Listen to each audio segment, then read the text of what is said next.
sommes très ravis de vous retrouver aujourd'hui dans cette merveilleuse émission Éco-Jeunes consacrée à la jeunesse. Nous parlons aujourd'hui des opportunités. Selon donc Louis Pasteur, l'opportunité s'offre à l'esprit préparé. Est-ce que nous sommes suffisamment préparés pour saisir les opportunités que nous rencontrons chaque jour? Qu'est-ce qui fait que la plupart du temps, beaucoup de jeunes se présentent devant les opportunités, mais les ratent? Comment devrons donc nous préparer pour pouvoir saisir toutes ces opportunités qui s'offrent en nous et comment créer, provoquer nous-mêmes les opportunités? Nous en parlons aujourd'hui dans cette émission avec l'équipe qui est en place. J'ai nommé donc sur ce plateau Mensa Sogbagé. Il est donc entrepreneur digital.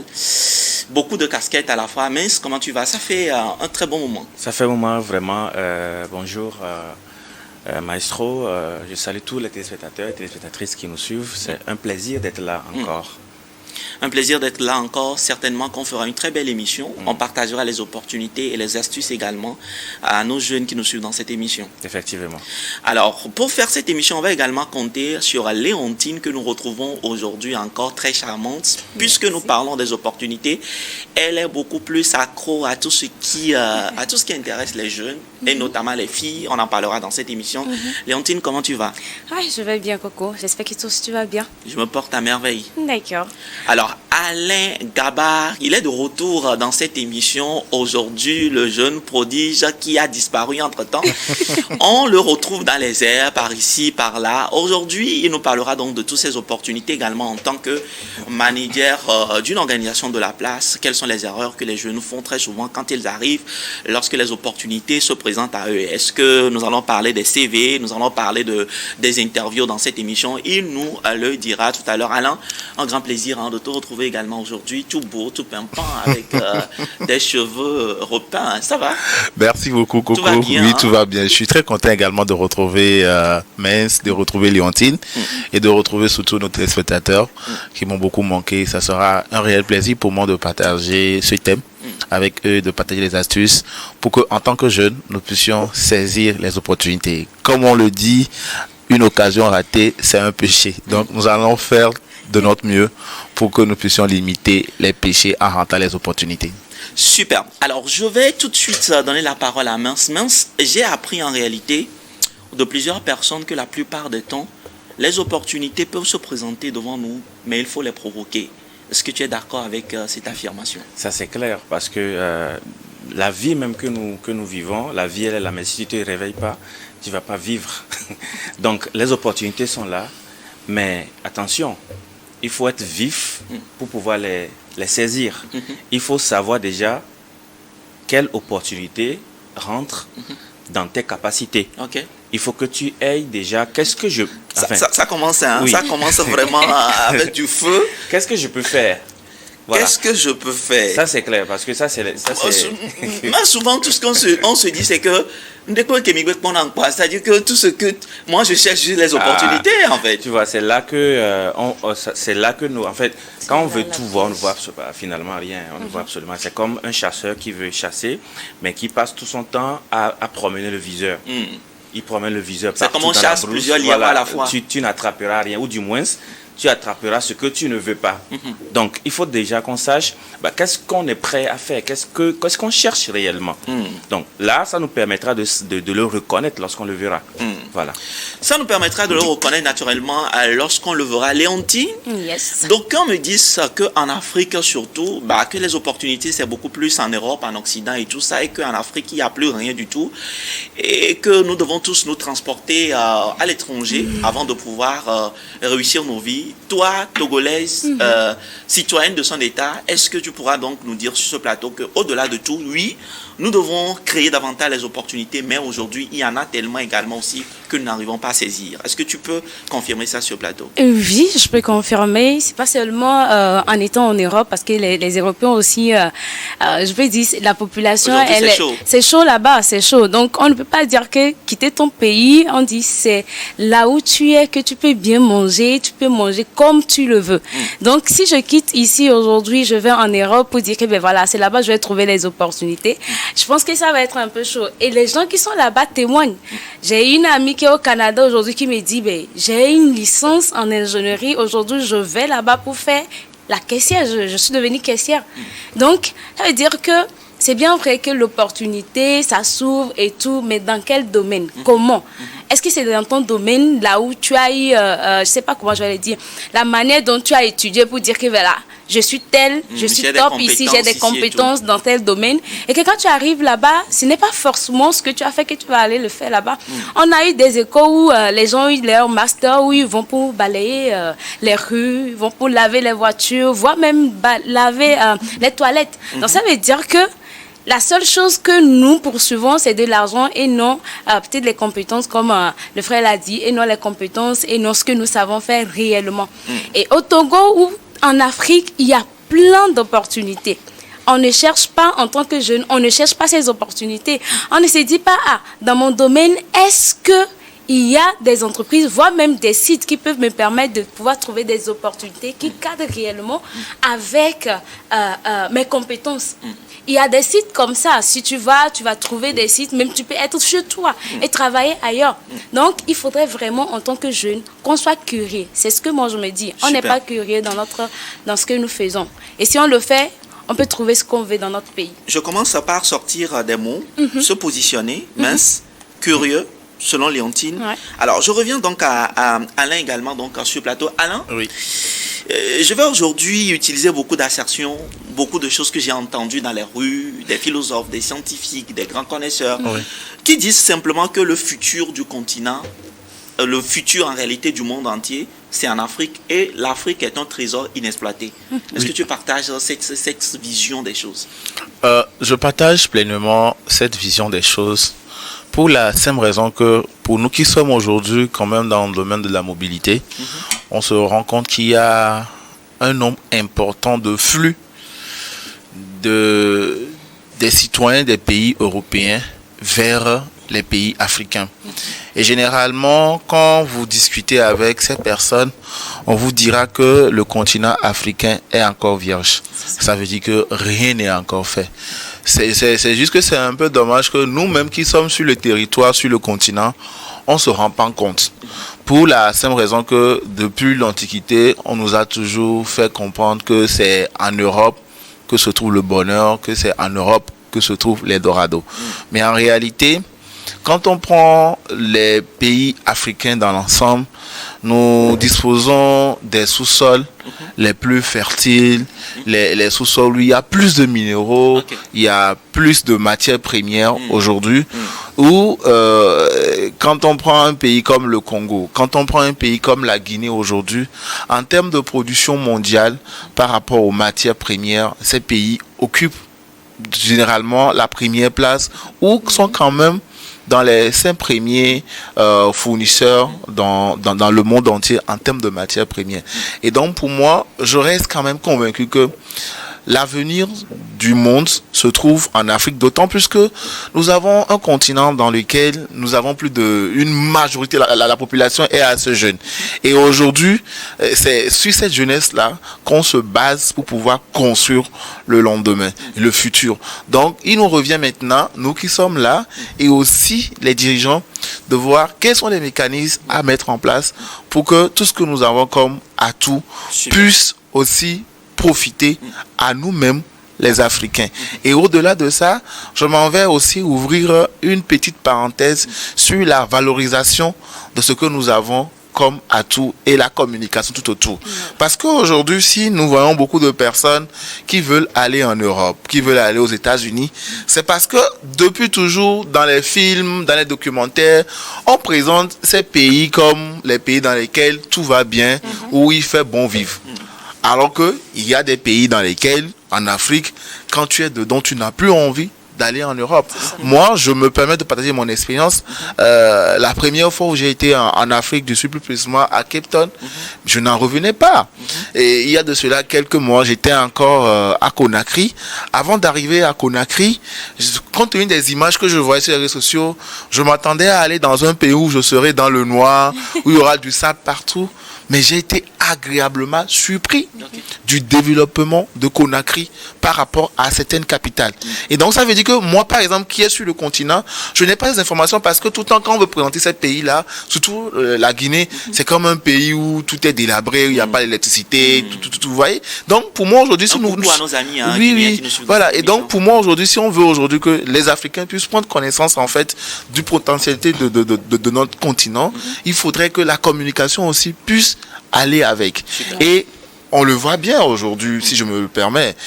On a notre voisin, le Bénin, aujourd'hui, qui fait un travail formidable, ce qu'on appelle le nation branding, où vous allez voir tous les jours, les Béninois inondent la toile avec le développement de leur pays, la valorisation des acquis. Et en tant que Béninois, à un moment donné, tu te dis, mais je peux rester dans mon pays et réussir sans forcément aller à l'extérieur. Super. Dans cette émission aujourd'hui, on est en train de faire un coucou spécial aux Guinéens, aux Béninois, parce que New World n'est pas qu'au Togo, mais également donc, dans la valorisation de tout le continent africain, et c'est également le rôle donc, de cette émission. Mais j'aimerais vraiment attirer donc, sur ce plateau votre attention sur un fait, beaucoup plus en entrepreneuriat aujourd'hui. On s'en rend compte que les étrangers, quand je parle des étrangers, je vais d'abord partir de nos frères qui viennent des autres pays africains, où on a l'impression, on se dit souvent que les choses ne vont pas forcément très bien dans ces pays également.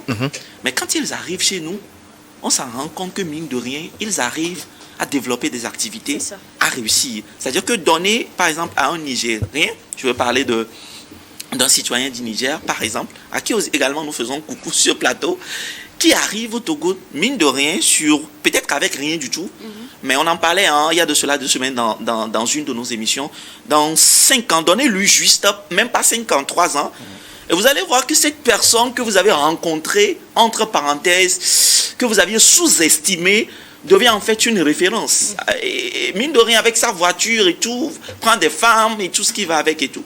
La question que j'aimerais poser, en fait, quelle est, selon toi, si tu dois résumer ton expérience en voyant ce fait, pour nous les jeunes, surtout dans ce pays, qu'est-ce qui nous manque?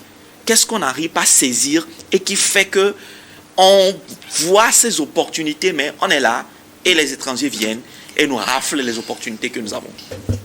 Merci Maestro.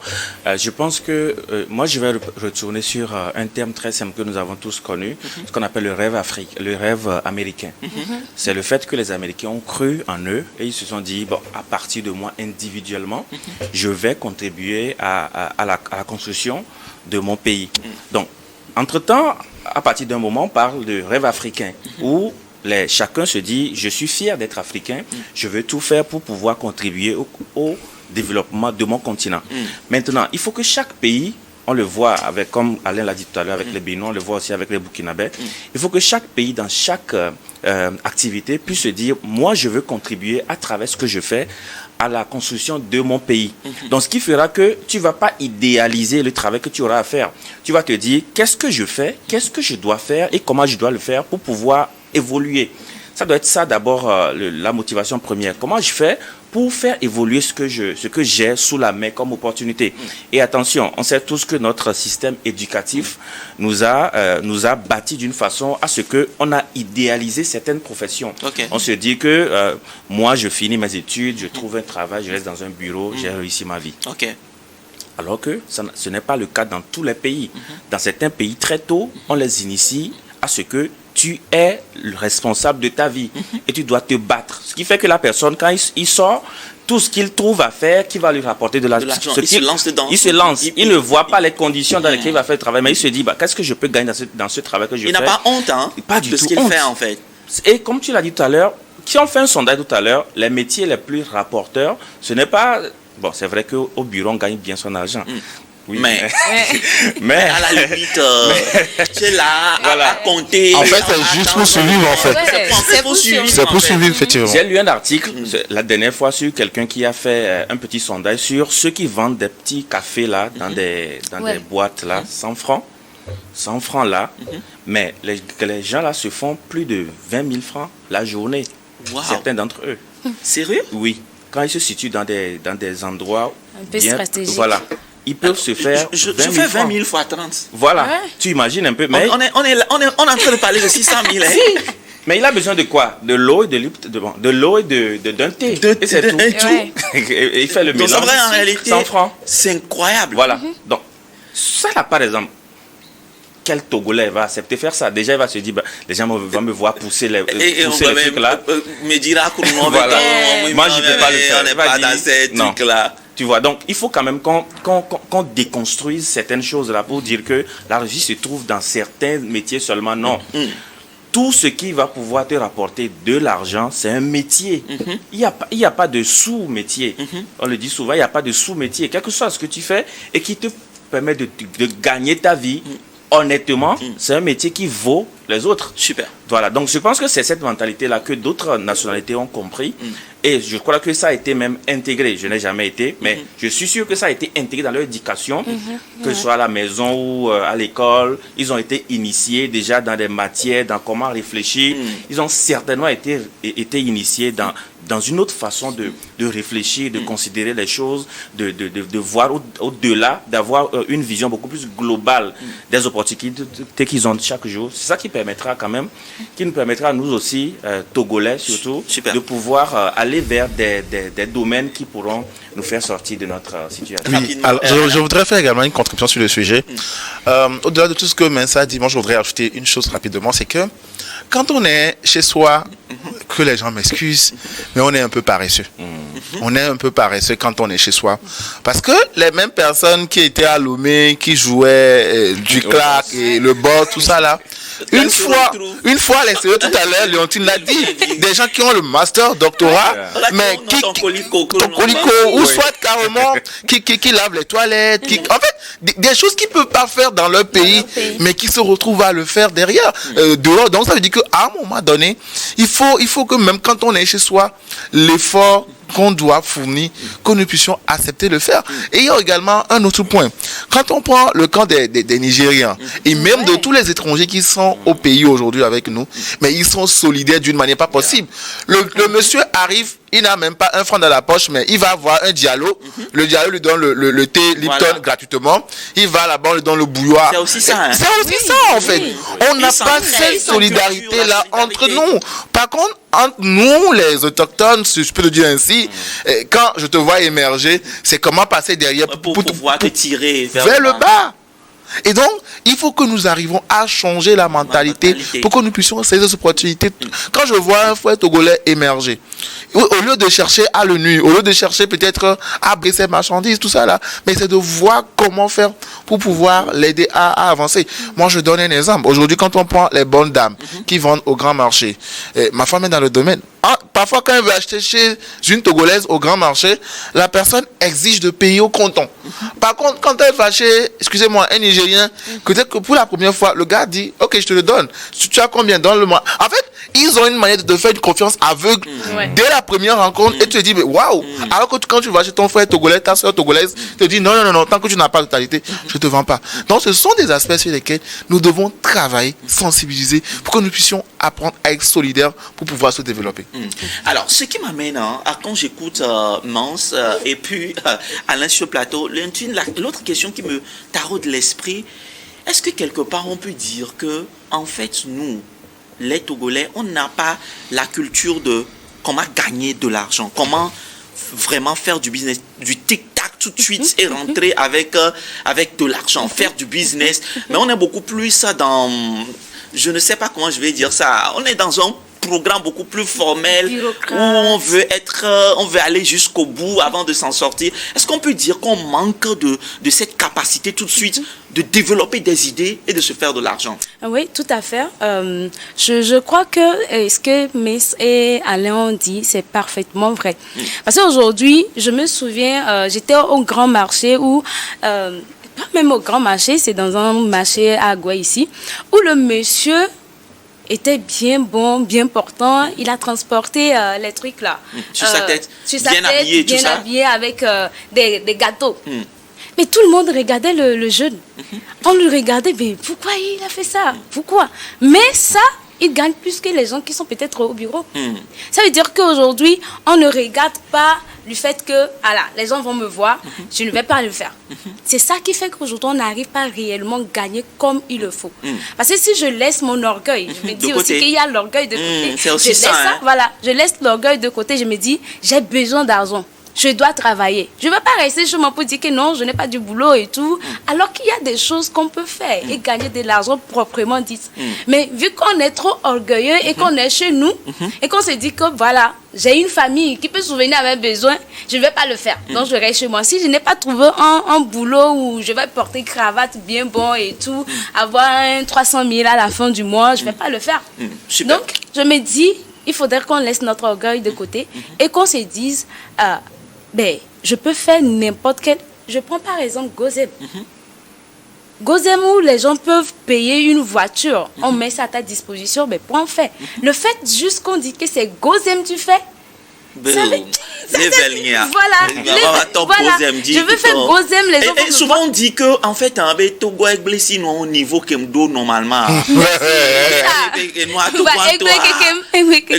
C'est que sinon normalement nous que diplôme que la signe en fait c'est ça. Mais je reviens à toi. Aujourd'hui j'ai beaucoup de choses à dire par rapport à ce thème. Au-delà du fait que nous sommes parfois égoïste ou bien au-delà, on n'est pas ambitieux. Merci. Ah bon? On n'est pas ambitieux. Je m'explique. Alors, est-ce qu'on pourra dire oui, sur ce plateau on n'est pas ambitieux. On n'est pas ambitieux. Je sais que peut-être les gens qui vont regarder cette émission, quand je vais passer, les gens vont me jeter de la pierre haute là.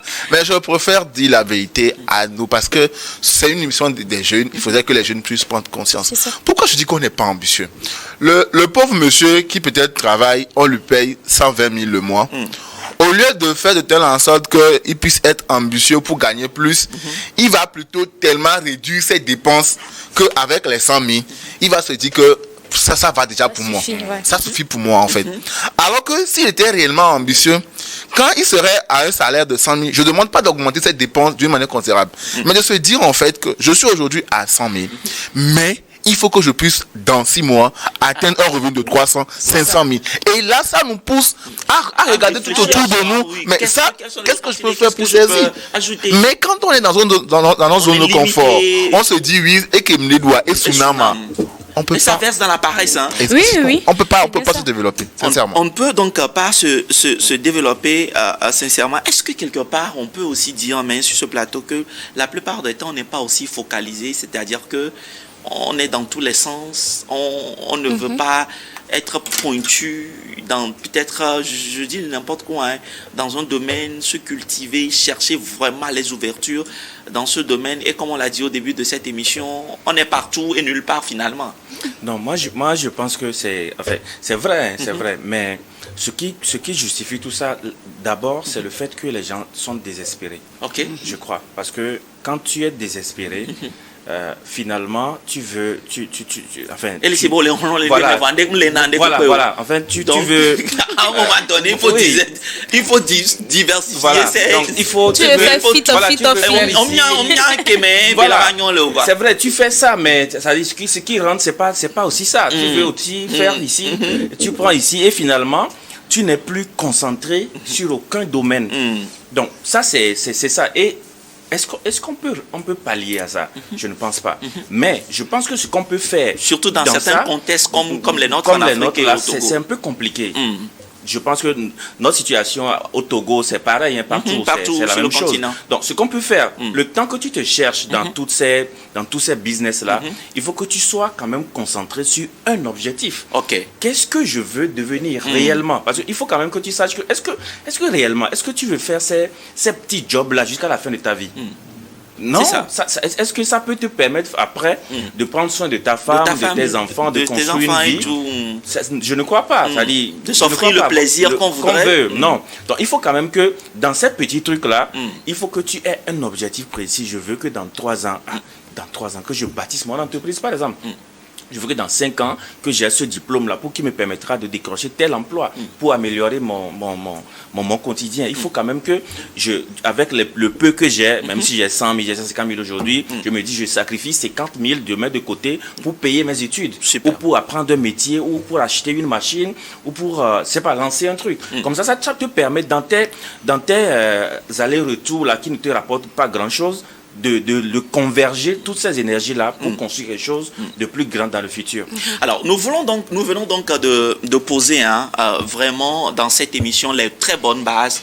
Nous venons donc de baliser le chemin donc des opportunités. Je pense que dans la toute première partie de cette émission, tout ce que nous venons de dire devrait donc aider une personne à se poser les bonnes questions, à se demander qu'est-ce qui fait que je n'arrive pas à trouver les bonnes opportunités.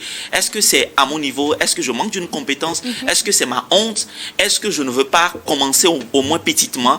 Est-ce que je manque d'ambition? Est-ce que c'est mon orgueil? Nous devons nous poser toutes ces questions-là. Et dans la deuxième partie de cette émission, nous allons commencer par parler proprement dit des opportunités.